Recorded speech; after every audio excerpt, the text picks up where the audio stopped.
Hello everyone. राजकीय polytechnic महाविद्यालय झालावाड़ की ओर से मैं Abdullah Ansari, lecturer electrical engineering, आज के सेशन में आप सभी का स्वागत करता हूं। आज के सेशन में हम इंडक्शन मोटर में आगे बढ़ते हुए जो हमारा नेक्स्ट टॉपिक है इंडक्शन मोटर का, cogging and crawling of induction motor and double cage induction motor, इसके बारे में आज हम इस सेशन में चर्चा करेंगे। सबसे पहले देखिए, crawling of induction motor. Crawling क्या है और किस तरह से इंडक्शन मोटर को ये इफेक्ट करती है। Sometime squirrel cage induction motor exhibits a tendency to run at a very low speed, as low as 1/7 of their synchronous speed. This phenomenon is called the crawling of an induction motor. कभी कभी क्या होता है कि जो squirrel cage induction motor हैं वो क्या है कि अपनी जो नॉर्मल फुल लोड स्पीड है जिस पे स्टेबल होकर के इंडक्शन मोटर रोटेट करती है उसकी बजाय कम स्पीड पे या वेरी लो स्पीड पे, जो कि 1/7 टाइम्स होती है फुल लोड स्पीड की, उस पर जो इंडक्शन मोटर है वो स्टेबल होकर के कॉन्स्टेंटली रोटेट होना शुरू कर देती है। Below the full load speed, come speed पर ही या वेरी स्लो स्पीड पर वो मोटर रोटेट होना शुरू कर देती है। तो ये जो फिनोमिना है इंडक्शन मोटर का, इसको हम बोलते हैं क्रोलिंग। ठीक है, अब ये जो क्रोलिंग है ये क्यों होती है?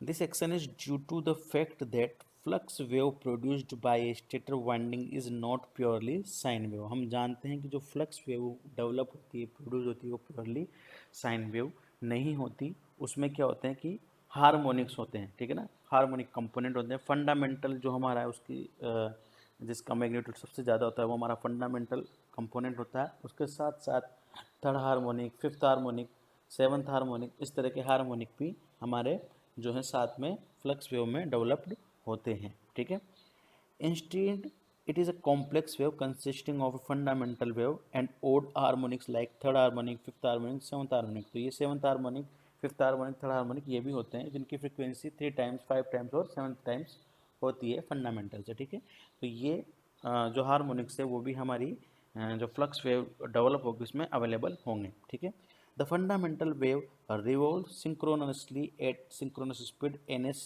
ठीक है, क्योंकि एन एस का फॉर्मूला है 120F/P, यानी कि जो फंडामेंटल है वो 120F/P सिंक्रोनस स्पीड पे ही हमारा जो फंडामेंटल कंपोनेंट है वो रोटेट करता है। मगर जो third harmonic, fifth harmonic, seventh harmonic है उनकी जो फ्रीक्वेंसी है वो 3 टाइम्स, थर्ड हार्मोनिक की 3 टाइम्स होगी, फिफ्थ हार्मोनिक की 5F होगी, सेवन्थ हार्मोनिक की 7F होगी। तो उनकी जो रोटेटिंग स्पीड है वो सिंक्रोनस स्पीड से अलग होती है। ठीक है ना, अब यहाँ पर देखें हम, the fundamental wave revolve synchronously at synchronous speed N S, where is the third, fifth, seventh harmonic में रोटेट इन फॉरवर्ड और बैकवर्ड डायरेक्शन। ठीक है, तो हो सकता है कि जो थर्ड हार्मोनिक और फिफ्थ हार्मोनिक है वो फॉरवर्ड डायरेक्शन में भी रोटेट कर सकते हैं, हो सकता है बैकवर्ड डायरेक्शन में भी रोटेट कर सकते हैं। वो डिपेंड करेगा उनके जो फेज एंगल है इसके ऊपर।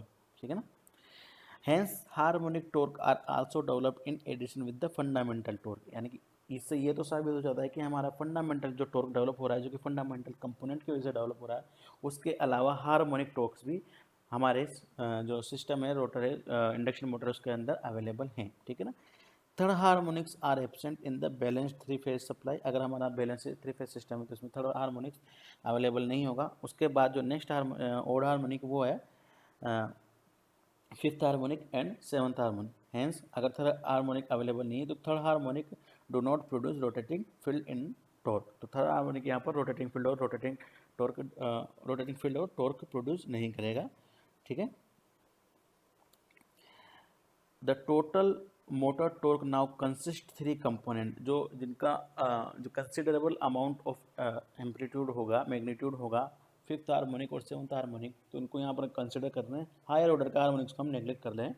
ठीक है, तो अब हमारा जो मोटर का टॉर्क है वो तीन मेन कंपोनेंट से मिलकर बना होगा। The fundamental torque with the synchronous speed N S, fifth harmonic torque with the synchronous speed N S by 5।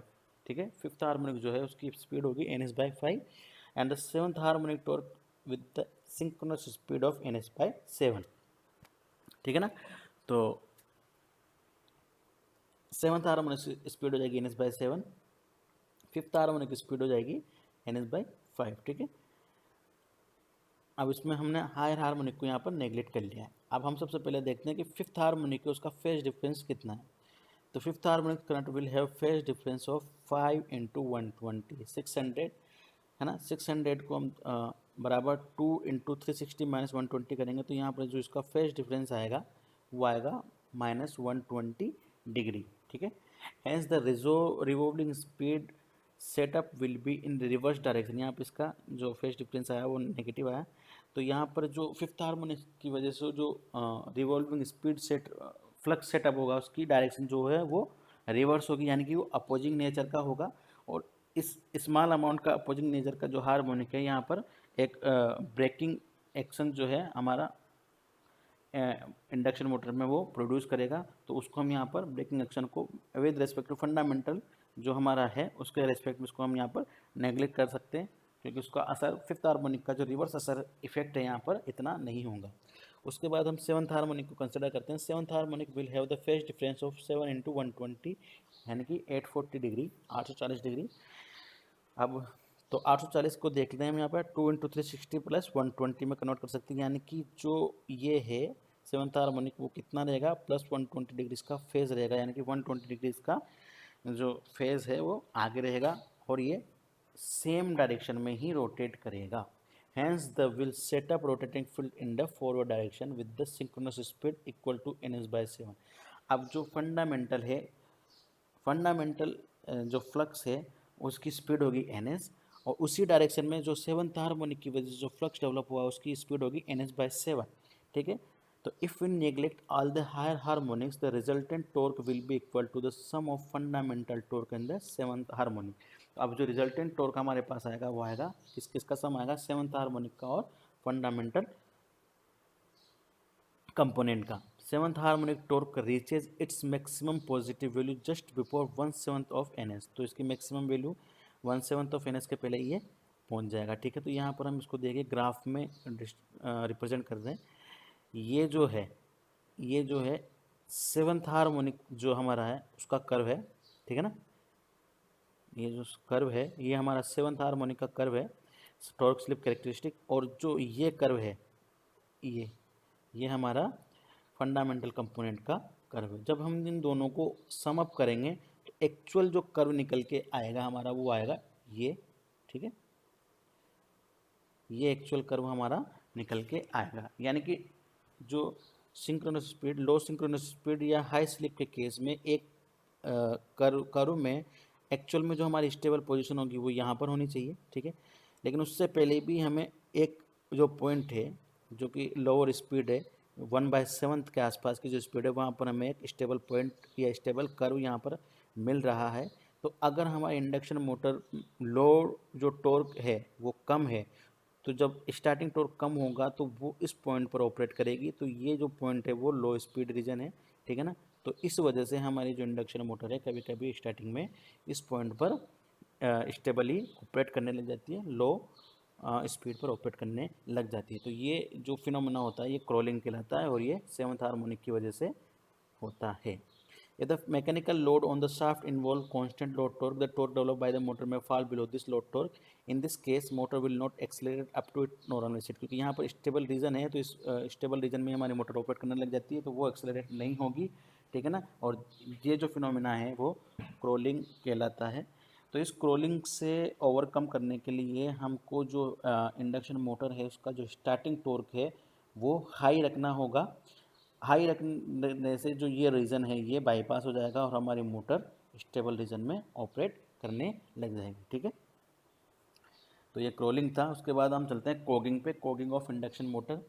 Sometimes the rotor of squirrel cage induction motor refuse to start at all, particularly if the supply voltage is low. कभी कभी क्या होगा कि जो induction motor है उसका जो rotor है वो या इंडक्शन मोटर है वो refuse to start at all. जो इंडक्शन मोटर है वो जैसे हम सप्लाई देंगे उसके बावजूद भी इंडक्शन मोटर स्टार्ट नहीं होगी, वो फिक्स हो जाती है, जाम हो जाती है, ठीक है।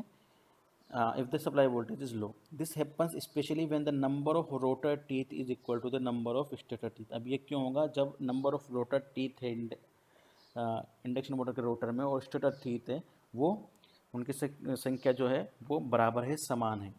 तो जब उनकी संख्या समान होगी तो जो मैग्नेटिक पोल्स डेवलप होंगे स्टेटर एंड रोटर में, वो स्टेटर में जो पोल डेवलप हुए उसका अपोजिट मैग्नेटिक पोल रोटर में डेवलप हो सकते हैं और वो एक दूसरे के सामने अलाइन करेंगे, तो उनके बीच में जो मिनिमम उनको रिलेक्टेंस पाथ मिलेगा और इस वजह से उनके बीच में एक मैग्नेटिक लॉकिंग हो जाती है और उस लॉकिंग की वजह से हमारी जो इंडक्शन मोटर है वो स्टार्ट नहीं होगी, ठीक है, because of magnetic locking between the stator teeth and the rotor teeth. When the rotor teeth and the stator teeth face each other, the reluctance of the magnetic path is minimum. That is why the rotor tends to remain fixed. इस वजह से हमारा rotor क्या हो जाएगा, fix हो जाएगा और रोटर रोटेट नहीं करेगा। इस प्रॉब्लम को हम कहेंगे कोगिंग और magnetic locking of induction motor. This problem can be easily solve by adopting several measure. This solution are as follows. पहला है the number of slot in the rotor should not be equal to the number of slot in the stator, यानी कि stator और rotor का जो number of slots हैं, number of teeth है, उनको हम डिफरेंट रखेंगे, इक्वल नहीं रखेंगे, तो ये मैग्नेटिक लॉकिंग नहीं होगी। उसके अलावा एक skewing is the process of tilting the rotor teeth, यानी कि रोटर टीथ का जो अलाइनमेंट है वो कुछ एंगल पे हम करते हैं ताकि जो इनका स्टेटर और रोटर का कभी भी मैग्नेटिक लॉकिंग ना हो, ठीक है ना। तो ये कोगिंग है और इंडक्शन मोटर में कोगिंग को रिमूव करने का तरीका है, ठीक है। नेक्स्ट जो हमारा टॉपिक है वो double squirrel cage induction motor, यानी कि double cage squirrel induction motor.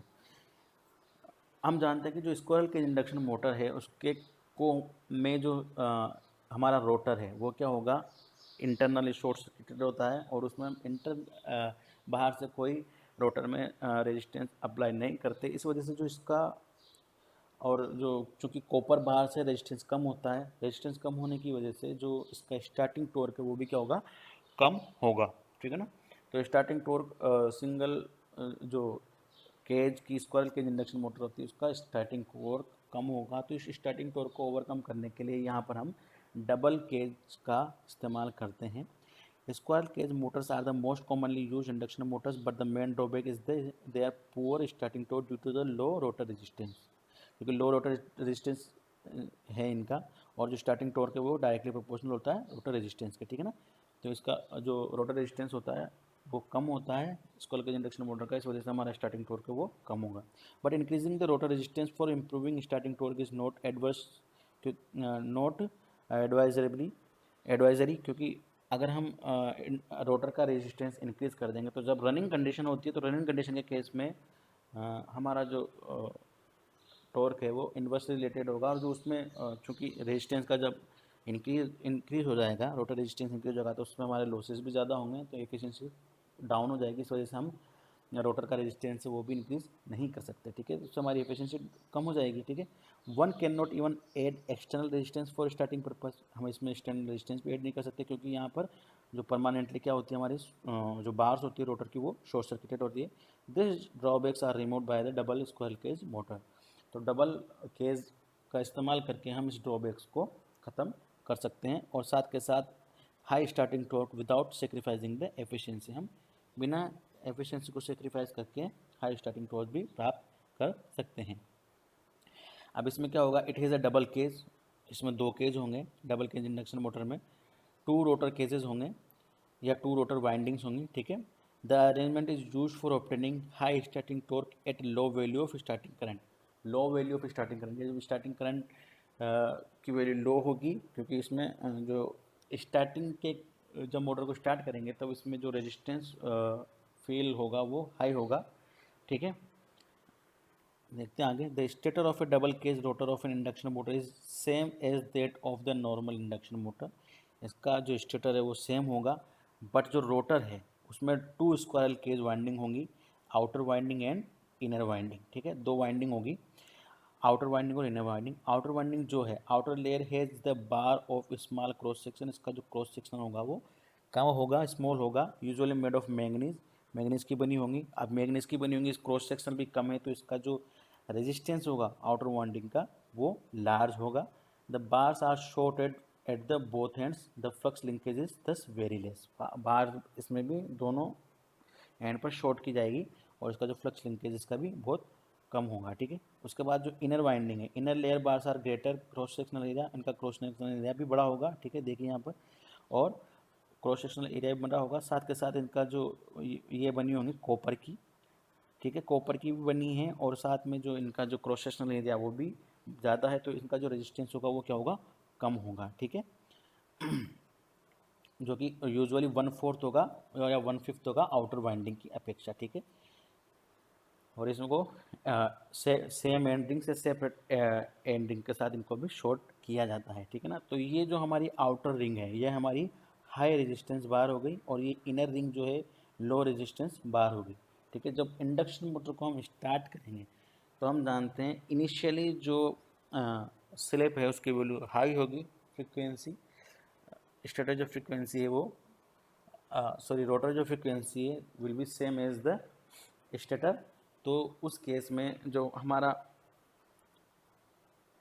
Current है, ठीक है, वो रोटर के आउटर पार्ट में, क्योंकि जो हम जानते हैं एसी की क्वांटिटी, एसी करंट जो होता है इसकी जो करेक्ट ये होता है कि वो सरफेस पर फ्लो करता है, ठीक है। तो इनिशियल केस में जब फ्रिक्वेंसी हाई होगी इंडक्टेंस कम होगा, देखिए यहाँ पर एट वर्किंग देख लीजिए यहाँ पर, वर्किंग और double square cage motor at starting of the motor frequency of induced EMF is high, ठीक है। इंड्यूस्ड ईएमएफ जो है उसकी फ्रीक्वेंसी हाई होगी क्योंकि स्लिप हमारी हाई है, ठीक है ना। Hence the reactance of the inner cage का जो रिएक्टेंस है जो कि क्या है 2πfl, where F is the frequency of the rotor will be very high increasing its total impedance. जो इनर केज है उसका इम्पिडेंस बढ़ जाएगा क्योंकि हमारी जो फ्रीक्वेंसी है हाई है, स्लिप हाई है, इस वजह से hence at starting most of the current flow through the outer cage. तो जो मोस्ट ऑफ द करंट है वो कहाँ फ्लो करेगा, आउटर केज में फ्लो करेगा, और आउटर केज में फ्लो करेगा तो जो आउटर केज है उसका रेजिस्टेंस हाई है, इस वजह से इसको हाई रेजिस्टेंस फील होगा, एंड जो हमारा स्टार्टिंग टॉर्क है वो क्या होगा, हाई होगा, ठीक है ना। This will not affect the outer cage because of its low reactance. Outer cage का जो रिएक्टेंस है वो क्या है, लो है, क्योंकि जो लिंकेज है फ्लक्स का वो कम हो रहा है, ठीक है। And because of the large distance और after cage starting torque will be large as speed of the motor increases. जैसे जैसे मोटर की स्पीड बढ़ेगी स्लिप क्या होगी, डिक्रीज होगी। स्लिप डिक्रीज होने से जो रोटर की फ्रीक्वेंसी है वो भी डिक्रीज होगी, ठीक है। In this case the reactance of the inner cage will be low. अब इनर केज का जो रिएक्टेंस है वो कम हो जाएगा, and most of the current will flow through the inner cage. अब जो मैक्सिमम करंट है वो किस में से फ्लो करेगा, इनर केज में से फ्लो करेगा, ठीक है। और इनर केज का जो रेजिस्टेंस है वो लो है, हैंस द इस एफिशिएंसी विल बी गुड और हाई, ठीक है। तो इस तरह से जो डबल केज है वो हमारा यहाँ पर काम करता है। पहले इनिशियली जब हम मोटर को स्टार्ट करेंगे स्लिप हाई होगी, फ्रीक्वेंसी रोटर की फ्रीक्वेंसी हाई होगी, तो इनर केज का इंडक्टेंस ज़्यादा होगा, उसका इम्पीडेंस ज़्यादा होगा। इस वजह से जो मैक्सिमम करंट है रोटर करंट वो आउटर केज में फ्लो करेगा, और आउटर केज का हमारा रेजिस्टेंस हाई होता है, इस वजह से स्टार्टिंग टॉर्क इसका इंक्रीज हो जाएगा। फिर जब हमारी इंडक्शन मोटर नॉर्मल स्पीड पर धीरे धीरे रोटेट करने लग जाएगी, स्पीड बढ़ेगी, तो स्लिप डिक्रीज होगी, करस्पॉन्डिंगली फ्रीक्वेंसी डिक्रीज होगी, एंड द इंडक्टेंस भी डिक्रीज होगा। इंडक्टेंस डिक्रीज होगा इनर केज का, तो साथ के साथ जो मैक्सिमम करंट है अब इनर केज में फ्लो करने लग जाएगा। और हम जानते हैं कि इनर केज हमारा रेड कॉपर का बना हुआ है, तो उसका रेजिस्टेंस भी लो है, इस वजह से हमारी जो एफिशिएंसी वो भी हाई होगी। तो इस तरह से हमारा डबल केज इंडक्शन मोटर काम करता है। When the double cage motor is running at on speed frequency of the rotor EMF is low that the reactance of the both cases is negligible. Frequency कम होगी तो यहाँ पर हम इनका रिएक्टेंस को नेग्लेक्ट कर सकते हैं। That two cages being connected in parallel the combined resistance is lower. अब हम जानते हैं कि दोनों केसेस जो हैं वो भी पैरेलल में कनेक्टेड हैं, पैरेलल में कनेक्टेड, तो उनका जो पैरेलल का जो रेजिस्टेंस इक्विवेलेंट रेजिस्टेंस निकल के आएगा वो क्या आएगा, कम आएगा, ठीक है। इस तरह से जो टोटल रेजिस्टेंस है रनिंग कंडीशन में वो भी यहाँ पर कम हो जाता है, ये भी हमारी एफिशिएंसी को इंक्रीज करता है। The torque speed characteristics of double square cage induction motor for both the cases as shown below. Inner cage के केस में ये है, क्योंकि इनर केज का रेजिस्टेंस लो है तो इसका स्टार्टिंग टॉर्क कम होगा, लेकिन इसका रनिंग वो है स्टेबिलिटी हाई होगा। आउटर केज का स्टार्टिंग टॉर्क ज़्यादा क्योंकि रेजिस्टेंस हाई है, एंड देन ये डाउन हो जाएगा। तो जब इन दोनों को हम मिक्स करेंगे तो हमारा जो डबल केज है उसकी जो कैरेक्टरिस्टिक निकल के आएगा वो इस तरह से होगा, ये क्वाइटली इम्प्रूव्ड कैरेक्टरिस्टिक्स है, ठीक है। तो ये डबल केज इंडक्शन मोटर का तरीका है, फंक्शन करने का तरीका है। ठीक है, थैंक यू। आज के सेशन में बस इतना ही। इस तरह से हमारा जो पहला चैप्टर इंडक्शन मोटर यहाँ पर आज कंप्लीट होता है। बाकी इसके बारे में न्यूमेरिकल वगैरह है, हम आगे कुछ सेशन में डिस्कस करेंगे।